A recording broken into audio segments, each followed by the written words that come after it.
La salud es prioridad para nuestro pueblo y nuestro compromiso con ella está claro. En estos primeros 2 meses en ejercicio, buscando descongestionar la maternidad Percy Bolden, se habilitó la sala de neonatología del Hospital de Montero. Dotamos de un nuevo tomógrafo con inteligencia artificial y nuevas camas para el hospital japonés. Además, otro tomógrafo para el Hospital de Niños. Mediante las mesas de diálogo interinstitucionales, se consiguieron nuevos ítems en salud y certeza para la transferencia de un predio municipal donde en un futuro se construirá un moderno hospital oncológico. Estamos camino a una mejor atención médica, a una mejor calidad de vida.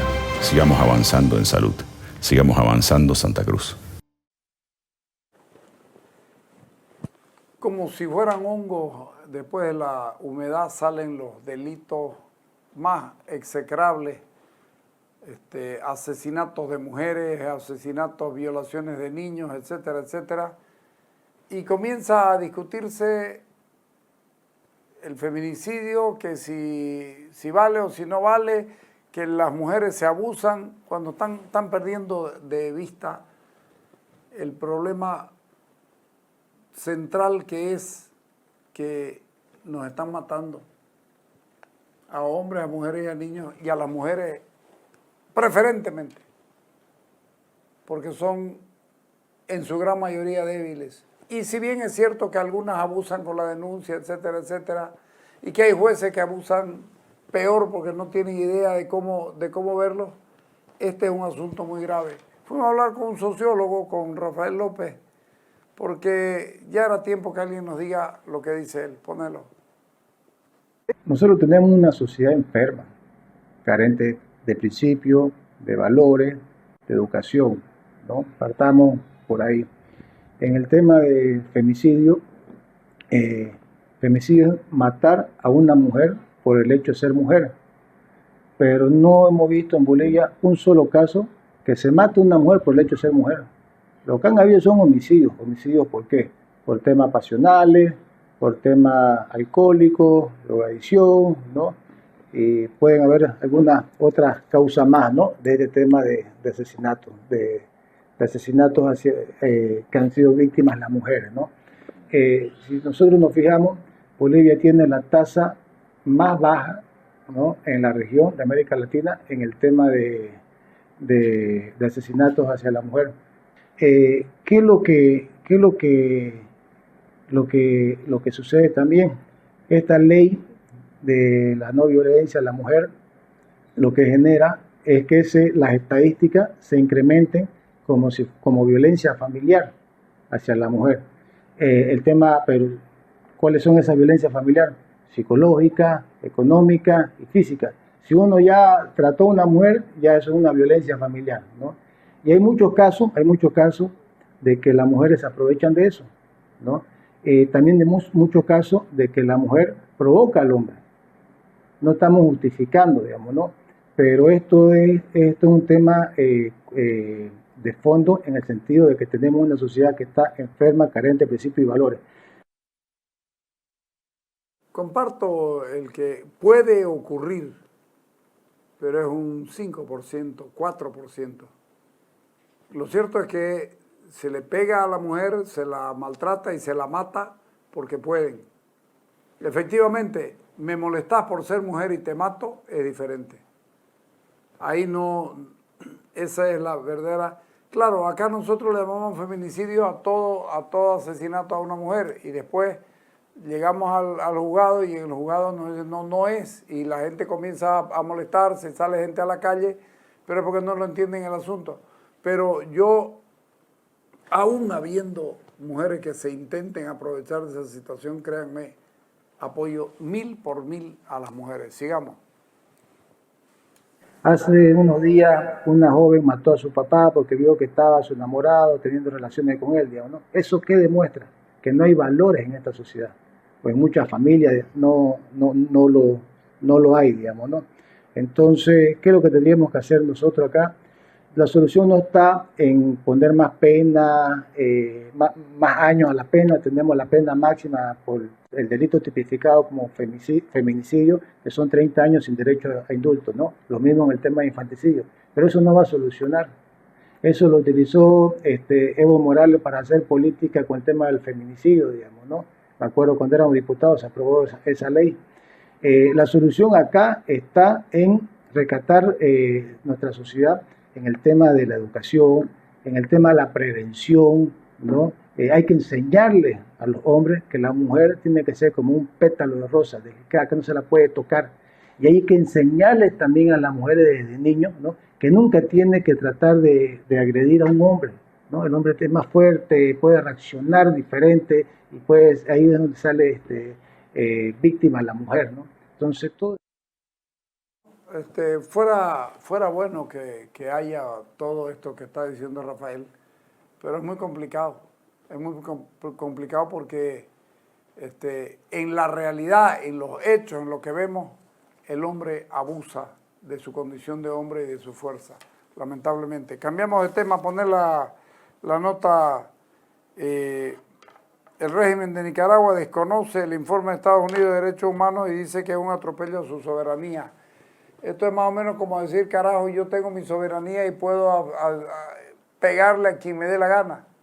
Y el Departamento de Estado dijo que La Habana y Caracas intentan presionar y castigar a los activistas exiliados confiscando sus bienes. Y eso ocurre allá y ocurre en muchos otros lados, en Managua también, en Nicaragua, porque son parte de la misma mierda. Hablamos con Santiago III, la soberanía no tiene nada que ver con el respeto o irrespeto a los derechos humanos.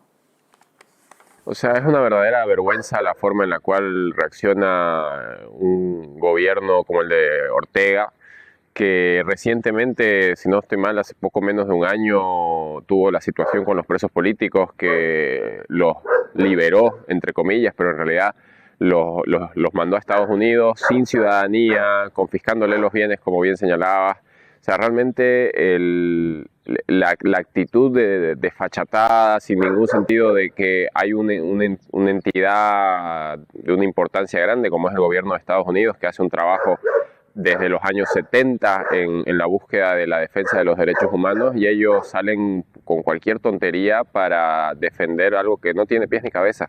Ellos mismos han liberado a los presos políticos, entonces no tiene sentido que sigan hablando de cosas como esta. Un informe de esta naturaleza ellos lo califican como una violación a su soberanía. ¿Es tan así? ¿Es cuestión de soberanía defender o violar los derechos humanos? ¿Cómo lo vemos? No, pero obviamente para la mente de ellos sí, que tienen una mente totalmente trasnochada y trastornada, pero los derechos humanos, hay que ver la historia, simplemente los derechos humanos tienen la búsqueda de que los seres humanos tengan garantías para la vida, que tengan garantías para el ejercicio de la ciudadanía, para el ejercicio de la política, y eso va más allá de los límites de un país. Entonces, claro, ahí entra todo lo que ellos, cuando se les cuestiona por los derechos humanos en países donde hay flagrantes violaciones, ellos dicen, no, esos temas de cada país. Y no es así, o sea, los derechos humanos son un tema universal y los países de Latinoamérica adscribimos a la Carta Interamericana, entonces ahí está totalmente marcado este tema de los derechos humanos como parte mucho más allá de la soberanía de los países. Esto como que va marcado a los países que tienen gobiernos de izquierda, ¿no? En este informe también entra Bolivia, está Cuba, Venezuela, Nicaragua y así, digamos, van yendo.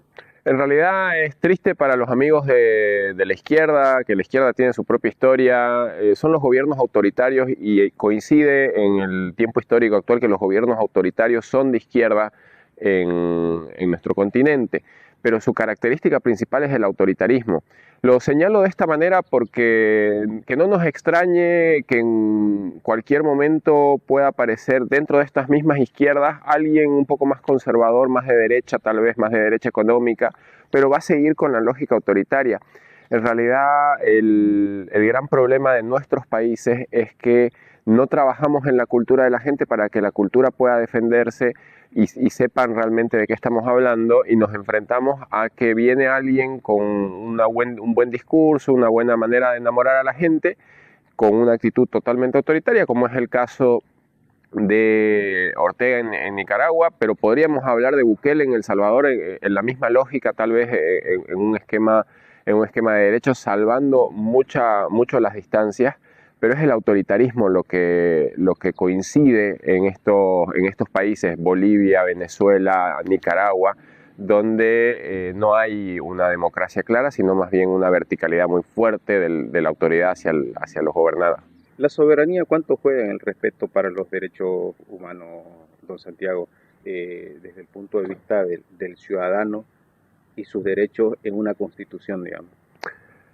Es compleja la pregunta porque mi primera respuesta te hubiese dicho la soberanía no tiene por qué jugar nada en el tema de los derechos humanos. Pero pensándolo un poquito más, la soberanía tiene que ver en el tema de derechos humanos con el tema de la justicia.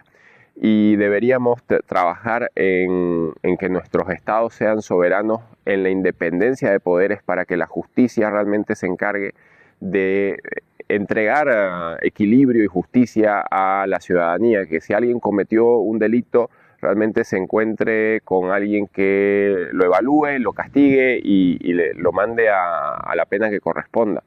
En ese sentido sí juega la soberanía detrás de los derechos humanos, en la reforma judicial que necesitamos, por ejemplo, en nuestro país. Es el único lugar donde podemos hablar de esto, porque los derechos humanos deberían estar separados del poder político. Y el único espacio que está separado del poder político dentro del Estado es el sistema judicial en este caso, ¿no? Entonces, y tal vez en nuestro país, que tiene una figura un poco sui generis, el tema electoral, que tiene que ver también un poco con los derechos políticos dentro de los derechos humanos, ¿no? Luego, hablar de soberanía y hablar de derechos humanos no tiene mucho más sentido.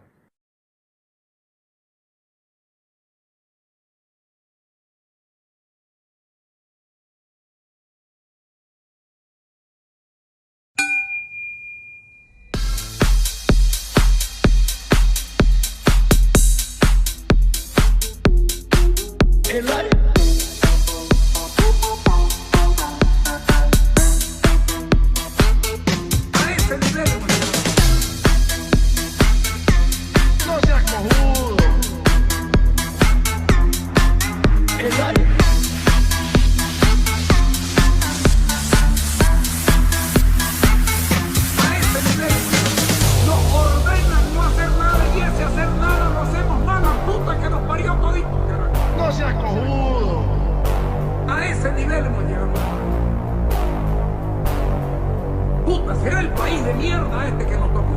Nos ordenan no hacer nada y ese hacer nada lo hacemos mal, la puta que nos parió todito. No seas cojudo. A ese nivel hemos llegado.